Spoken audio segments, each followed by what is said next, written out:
ഇപ്പോഴത്തെ ഈ യുദ്ധത്തിൽ അമേരിക്കയ്ക്ക് വലിയ നാണക്കേട് ഉണ്ടായിക്കൊണ്ടിരിക്കുകയാണ്. അതിന് കാരണമായിട്ട് നിരവധി സംഭവങ്ങളുണ്ട്. അതിലേറ്റവും പ്രധാനപ്പെട്ടത് ഇപ്പോൾ പല വ്യാപാര കരാറുകളിൽ നിന്നും അമേരിക്കയുടെ വ്യാപാര കരാറുകളിൽ നിന്നും രാജ്യങ്ങൾ പിന്മാറിയിരിക്കുന്നു എന്നതാണ്. ഇപ്പം മലേഷ്യ അത്തരത്തിൽ പിന്മാറിയിട്ടുള്ള ഒരു രാജ്യമാണ്. എന്തൊക്കെയാണ് കൂടുതൽ വിശദാംശങ്ങൾ? ശരിയാണ്. അമേരിക്കയ്ക്ക് ഈ വ്യാപാര മേഖലയിൽ ഇപ്പോൾ കനത്ത തിരിച്ചടി നേരിട്ടുകൊണ്ടിരിക്കുകയാണ്. അതായത് എല്ലാവർക്കും അറിയാമല്ലോ, കാരണം അമേരിക്ക കഴിഞ്ഞ ഒരു 1.5 കൊല്ലമായിട്ട് ലോകത്തിലെ മിക്ക രാജ്യങ്ങൾക്ക് മേലും താരിഫ് യുദ്ധം പ്രഖ്യാപിച്ച്, അതുപോലെ കനത്ത താരിഫുകൾ ഇറക്കുമതി ചുങ്കമായിട്ട്, അതായത് രണ്ട് രീതിയിലാണ്. ഒന്ന് പ്യൂണിറ്റീവ് താരിഫ്, റഷ്യയുമായിട്ട് കച്ചവടം ചെയ്യുന്നവർക്കോ അല്ലെങ്കിൽ റഷ്യൻ എണ്ണ ക്രൂഡ് ഓയിൽ വാങ്ങിക്കുന്നവർക്കോ പിഴച്ചുങ്കവും, അല്ലാത്തവർക്ക് റെസിപ്രോക്കൽ താരിഫ് എന്ന് പറഞ്ഞ് എല്ലാ രാജ്യങ്ങളിലും നിലവിലുള്ള നികുതിക്ക് ബദൽ താരിഫ് എന്നുള്ള രീതിയിൽ റെസിപ്രോക്കൽ താരിഫും അമേരിക്ക ഏർപ്പെടുത്തി. 50% മേളിൽ നികുതി മിക്ക രാജ്യങ്ങളിലും ഏർപ്പെടുത്തി ഇറക്കുമതിയിൽ.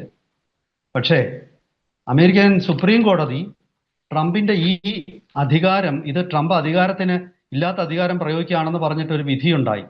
ആ വിധിയെ തുടർന്ന് അതായത് ഫെബ്രുവരി 20, 2026 അമേരിക്കൻ സുപ്രീം കോടതി ഈ വിധി പ്രഖ്യാപിച്ചത്. ഇതിനുശേഷം ട്രംപ് വലിയ ആശയക്കുഴപ്പത്തിലായിരുന്നു. ഈ 55%ഒക്കെയുള്ള ചുങ്കങ്ങൾ 15%ആയിട്ട് കുറച്ചു. ആ 15% തന്നെ 150 ദിവസത്തേക്ക് പ്രസിഡന്റ് എന്നുള്ള പ്രത്യേക അധികാരം ഉപയോഗിച്ച് അദ്ദേഹം ഏർപ്പെടുത്തിയതാണ്. പക്ഷെ ഏറ്റവും ഒടുവിൽ അമേരിക്കയുടെ ഈ കോപ്പിരാട്ടുകൾക്കൊന്നും വിലയില്ല എന്ന് തിരിച്ചറിഞ്ഞ് ലോകത്തിലെ ഒരുപാട് രാജ്യങ്ങൾ ഈ കരാറിൽ നിന്നേ പിന്മാറുകയാണ്. അതായത് ഇന്ത്യ കരാർ ഒപ്പിട്ടിട്ടില്ലായിരുന്നു. ഇന്ത്യയും അമേരിക്കയും തമ്മിൽ ഡ്രാഫ്റ്റ് കരാറിൽ ഐക്യത്തിലെത്തിയിരുന്നു എന്നുള്ളത്. ഒറിജിനൽ കരാർ ഒപ്പിട്ടിട്ടില്ലായിരുന്നു. പക്ഷേ ഒറിജിനൽ കരാർ ഒപ്പിട്ട രാജ്യങ്ങളുണ്ട്. ഉദാഹരണത്തിന് മലേഷ്യ. ആ മലേഷ്യ ഈ കഴിഞ്ഞ ദിവസം അതിൽ നിന്നും പിന്മാറി. അതായത് ആ കരാർ ഇൻവാലിഡ് ആയിട്ട് മലേഷ്യയുടെ ട്രേഡ് മിനിസ്റ്റർ ജൊഹാർ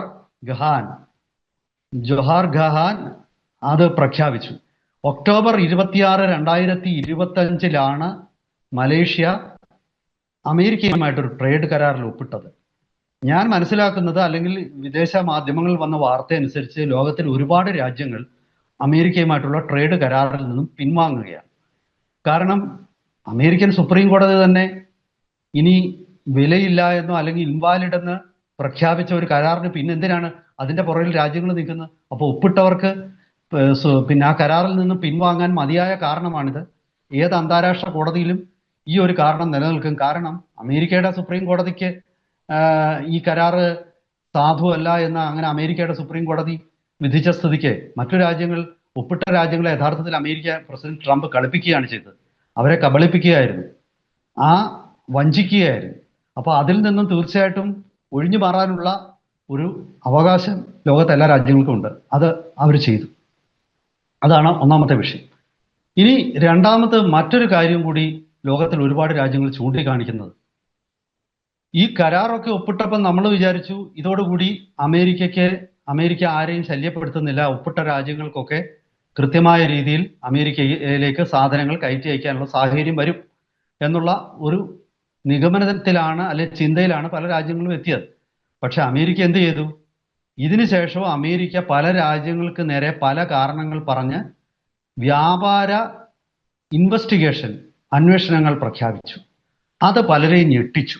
അതും കൂടിയാണ് ഇപ്പോൾ പല രാജ്യങ്ങളും അമേരിക്കയുമായിട്ട് ഒപ്പിട്ട കരാറിൽ നിന്നും പിൻവാങ്ങാൻ കൃത്യമായ തീരുമാനമെടുത്തു. അതായത് ഒരു ഉദാഹരണം ഞാൻ പറഞ്ഞാൽ, March 11 structural excess capacity and production in manufacturing sector എന്ന് പറഞ്ഞ് 50 രാജ്യങ്ങൾക്ക് നേരെ അമേരിക്ക അന്വേഷണം പ്രഖ്യാപിച്ചു.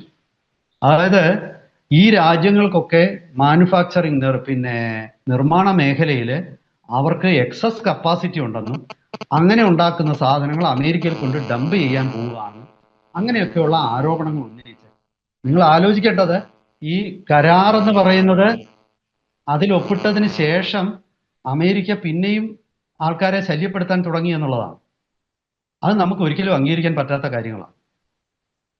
കാരണം ഒരിക്കൽ അമേരിക്കയുടെ സംശയമെല്ലാം തീർന്നു എന്ന് വിചാരിച്ചിരുന്ന കരാർ ഒപ്പിട്ട് കഴിയുമ്പോൾ വീണ്ടും പുതിയ വകുപ്പുകളുമായിട്ട് അമേരിക്ക രംഗത്ത്. ഇത് അമേരിക്കയുടെ വിശ്വാസ്യത, ട്രംപിന്റെ വ്യക്തിപരമായ വിശ്വാസ്യതയെ നഷ്ടപ്പെടുത്തി.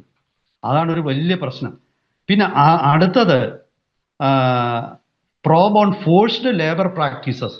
ഇപ്പൊ അമേരിക്ക ആരോപിക്കുന്നത് പല രാജ്യങ്ങളിലും കുറഞ്ഞ ചെലവിൽ അവർക്ക് പിന്നെ പ്രോഡക്ട്സ് ഉണ്ടാക്കാൻ പറ്റുന്നത് മാനുഫാക്ചറിങ് സെക്ടറിൽ ഫോഴ്സ്ഡ് ലേബർ, അതായത് നിർബന്ധമായിട്ട് ജോലി ചെയ്യിക്കുന്ന അവസ്ഥയുണ്ടെന്നും തൊഴിൽ നിയമങ്ങൾ ലംഘിക്കുന്നു. ആരാ തൊഴിൽ നിയമം ലംഘിക്കുന്നത്? അമേരിക്കയ്ക്ക് എന്ത് കാര്യം ഇതിനകത്തിലൊക്കെ? ഇപ്പൊ ഇന്ത്യയിൽ തൊഴിൽ നിയമം ലംഘിച്ചാൽ ഇന്ത്യൻ സർക്കാരിനാണ് പ്രസക്തി, ഇന്ത്യക്കാർക്കാണ്. ചൈനയിൽ ആ നിയമം ലംഘിച്ചാൽ ചൈനീസ് ജനതയാണ് അതിനെതിരെ പ്രതിഷേധിക്കേണ്ടത്. അപ്പൊ അമേരിക്ക ഓരോ കാരണം പറഞ്ഞ് ഈ വ്യാപാര കരാറിൽ ഒപ്പിട്ടവരെ ദ്രോഹിക്കാനുള്ള ശ്രമം വീണ്ടും തുടങ്ങി.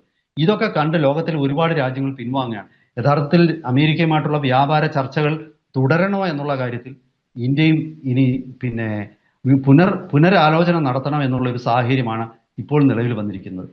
അതായത് അമേരിക്കയെ ഒട്ടും വിശ്വസിക്കാൻ പറ്റാത്ത ഒരു രാജ്യം എന്നുള്ള രീതിയിൽ ലോകത്തിലെ എല്ലാ രാജ്യങ്ങളും കാണാൻ തുടങ്ങിയിരിക്കുന്നു എന്ന് തന്നെയാണ് ഞാൻ മനസ്സിലാക്കുന്നത്.